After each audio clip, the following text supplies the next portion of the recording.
hope you are alright. Então, olá a todos, espero que sejam todos bem, todo mundo se cuidando. Esta é a segunda parte do vídeo Present Continuous. A gente viu no vídeo anterior como funciona o Present Continuous, né?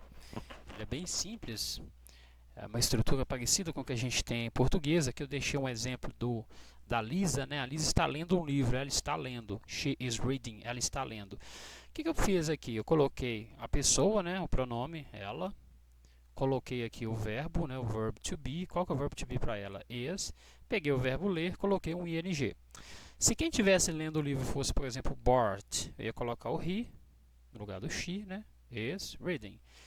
Se fosse eu lendo o livro, ia pegar aqui I, em vez do she, o am, ao invés do is, né? I am. Ia pegar o read e colocar o ing. Então não tem muito segredo aqui não. A grande marca do present continuous é você acrescentar esse ing aqui no final. É parecido com o que a gente tem em português, né? Lendo, falando, bebendo. Você coloca um NDO no final dos verbos para mostrar que aquela ação está acontecendo naquele momento. Olha aqui, por exemplo, o que a Lisa está fazendo. Do é o verbo fazer. Coloquei esse ing, ficou fazendo. Então, a gente viu no vídeo anterior como que funciona esse present continuous. E hoje a gente vai ver algumas regrinhas aqui no present continuous. Quando a gente chegou no caso do casal Homer e Marge no vídeo anterior, a gente formou assim, ó. Eles estão dançando. Note que o verbo é dance, termina com um E, só que na hora da gente escrever dançando, a gente tira esse E. Ok? E a gente vai ver hoje umas regrinhas que tem para alguns casos quando a gente coloca esse ing. A gente já viu, por exemplo, quando eu perguntei o que você está fazendo e você respondeu eu estou jogando futebol, a gente viu que no caso do play a gente não tira o y, ele continua lá do mesmo jeito, só coloca o ing, ok? Então, no caso do dance, a gente tira o e, mas no caso do play não tira o y. Por quê? A gente vai ver hoje umas regrinhas, tá? Relacionadas a isto. Então vamos lá. Bom, antes de entrar nas regrinhas, eu coloquei esses dois verbos aqui para comentar uma coisinha sobre eles. O verbo sit, que é sentar, e o stand, para a gente comentar umas coisinhas sobre ele. O que é o stand? O stand é você estar de pé, ok? Na primeira frase, quando eu falo he is sitting in the chair, eu não vou imaginar assim, ó, ele está sentando na cadeira. Eu vou dizer que ele está sentado, ok? Estou dizendo isso porque, na maior parte dos casos, esse ing é o equivalente àquele NDO do português, falando, comendo, bebendo. Neste caso aqui não, eu não vou dizer ele está sentando, vou dizer que ele está sentado na cadeira, ok? E aqui, ó, he is standing in a line, aqui seria ele está, na verdade a tradução aqui melhorzinha seria ele está parado na fila, ok? Ele está parado em uma fila. O stand está dizendo para mim que ele está de pé e parado, beleza? Então, he's standing in a line seria ele está parado na fila, não seria ele está parando, tá? Enfim, he's standing in a line, ele está parado na fila, né? E aqui, ó, he's sitting, ele está sentado, beleza? Ok. Vocês perceberam aqui que no sit eu repeti o T final, tá vendo? O verbo sentar, sit, e eu coloquei um T a mais aqui. Por que eu fiz isso? Então vamos começar com as nossas regrinhas.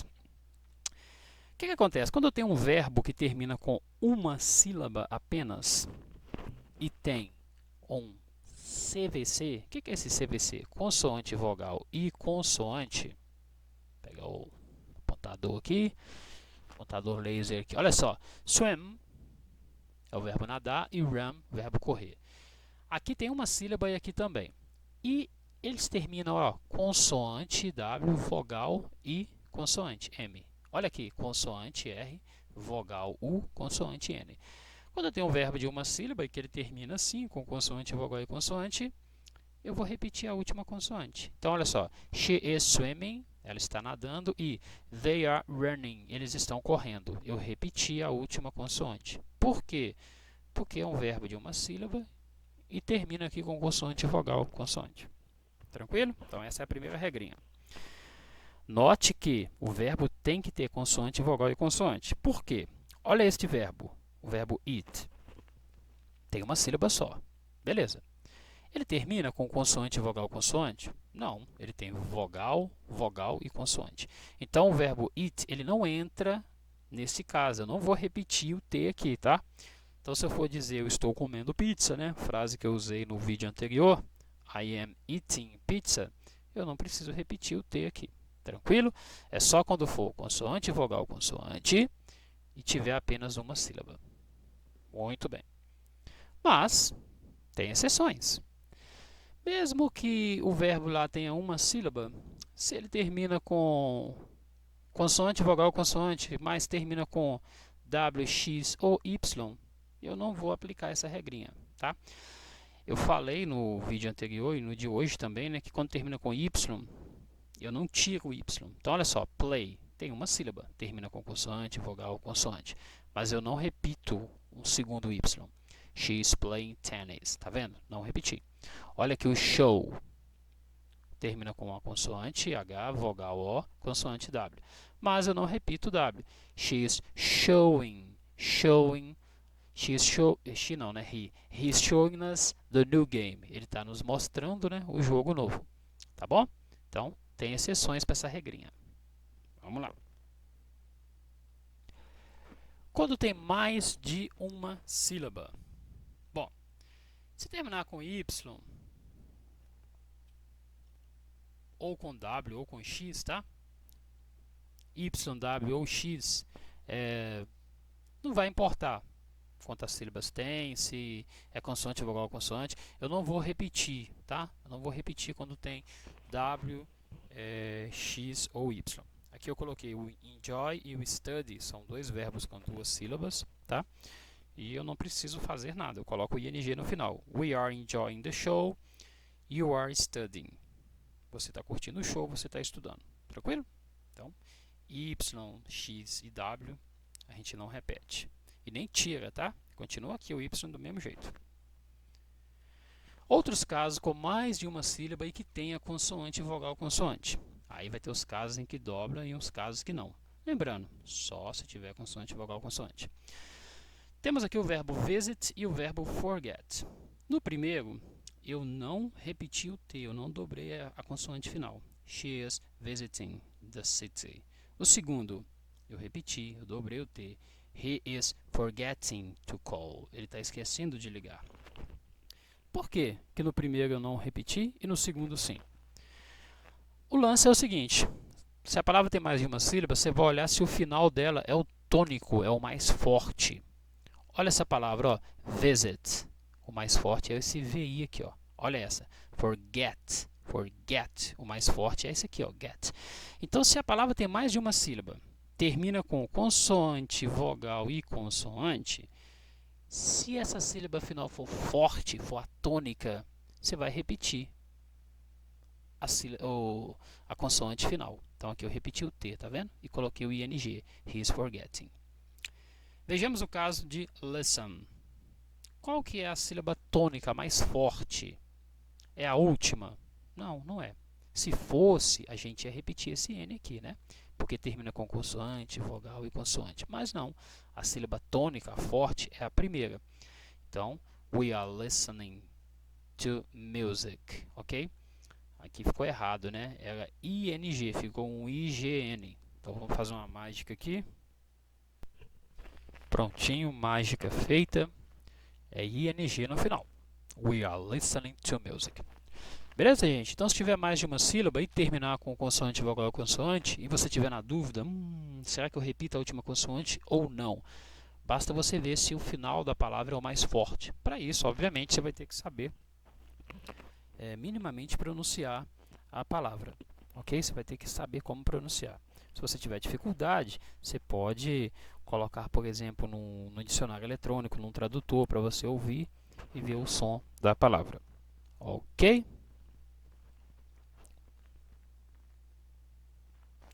Bom, é meio difícil, às vezes, você saber quantas sílabas uma palavra tem em inglês. Quando você está em sala de aula, tendo aula normalmente, você pode perguntar para o seu professor vai lá e te fala como que pronuncia, né?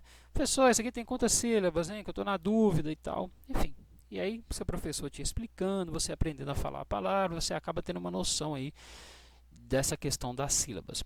Quando você está tendo aula remota, já fica um pouco mais complicado.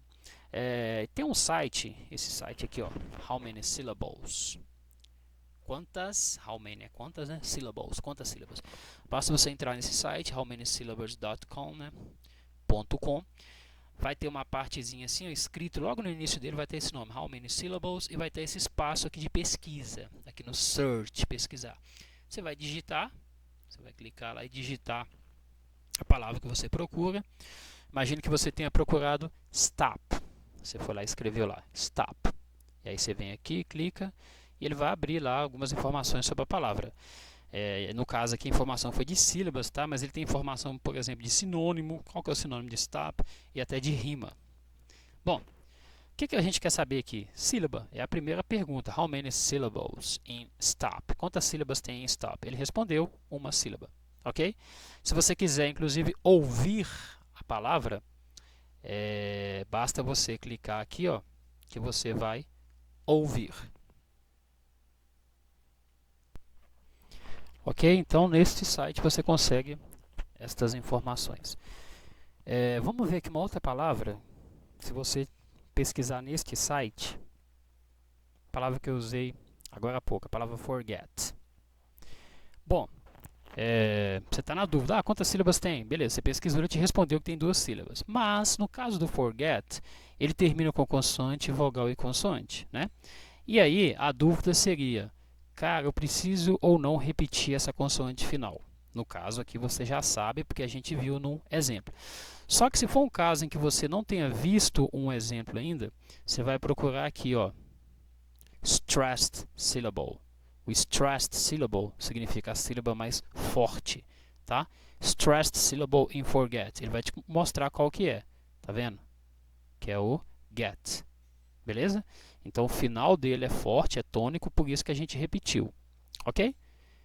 No caso da primeira, como tinha apenas uma sílaba, né? Stop. Quando você procurava pelo o stressed, você não ia ter aqui porque é uma sílaba só, ok? Quando você tem mais de uma sílaba, tipo aqui, ó, aí você encontra qual que é a sílaba forte, a segunda, tá bom? Isso pode ser útil caso você tenha dificuldade em pronunciar, em saber se a palavra tem mais de uma sílaba, qual sílaba é forte. Esse site é bem interessante para esses casos. Bom, dando sequência aqui às regrinhas, quando a gente tem um verbo que termina com 2 S, tipo agree ou see, eu vou acrescentar o ing simplesmente, tá? Então, she is agreeing with us e he is seeing a doctor, beleza? Quando termina com E, como a gente já viu, a gente tira o E. Então, drive. I am driving home. We are writing a letter. Então, o que a gente faz? A gente tira o E e coloca o ing. Tranquilo? E verbos que terminam aí com IE, tipo na palavra lie, eu vou tirar esse IE e vou colocar um Y. Para você ver, sai o I e o E. He is not lying. Eu coloco o Y e aí depois eu coloco o ING. Ok, pessoal? Então, estas foram as regrinhas para colocar o ing no final do verbo. Espero que vocês tenham entendido, que tenha ajudado vocês. Se você que está vendo esse vídeo é um dos meus alunos, provavelmente você receberá, ou já recebeu, né, uma atividade a este respeito. E aí você vai poder praticar um pouquinho mais.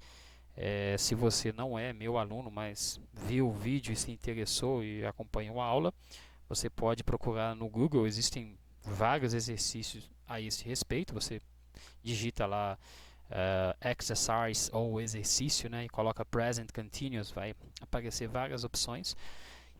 Vocês podem pesquisar também outros canais no YouTube este tema para vocês aprenderem aí um pouquinho mais.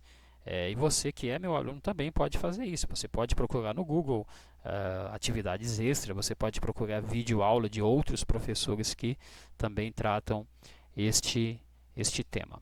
Beleza? Então um abraço a todos. Bye bye. See you. If it's possible, stay home. Be safe.